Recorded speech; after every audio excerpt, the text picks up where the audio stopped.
ఈరోజు రాజకీయాల్లోకి ఒక రిజర్వేషన్ మూలంగానే మేము వచ్చినాం. ఆ రిజర్వేషన్ ఉంది కాబట్టే మనం మహిళలు దాన్ని అన్ని తీసుకున్న తర్వాత ఆ రిజర్వేషన్ అయినాక మన ఇంట్లో మనం కూర్చున్నటువంటిది పెట్టుకుంటే ఎప్పుడు కూడా మహిళలు ముందుకు రాలేరు.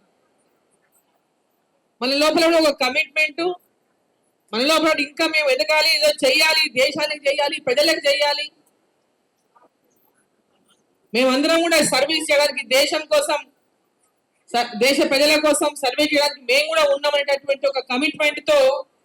ఎందుకంటే మహిళలు అంటే కమిట్మెంట్, అవునా కదా? విమెన్కు ఉన్న కమిట్మెంట్ వేరే వాళ్ళకు ఉంటుందా?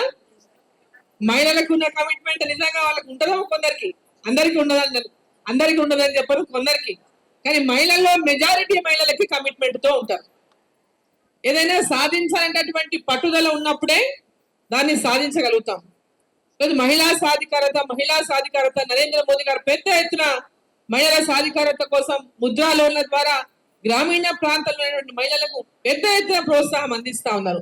ఎందుకంటే ఆర్థికంగా ఎప్పుడైతే మహిళ స్వతంత్రాలు అవుతుందో, ఆర్థికంగా స్వతంత్రాలు అయినప్పుడే ఆమెకు ఒక స్వేచ్ఛ అనేది వచ్చినప్పుడే తను అనుకున్నటువంటి లక్ష్యాన్ని చేరుకోగలుగుతుంది.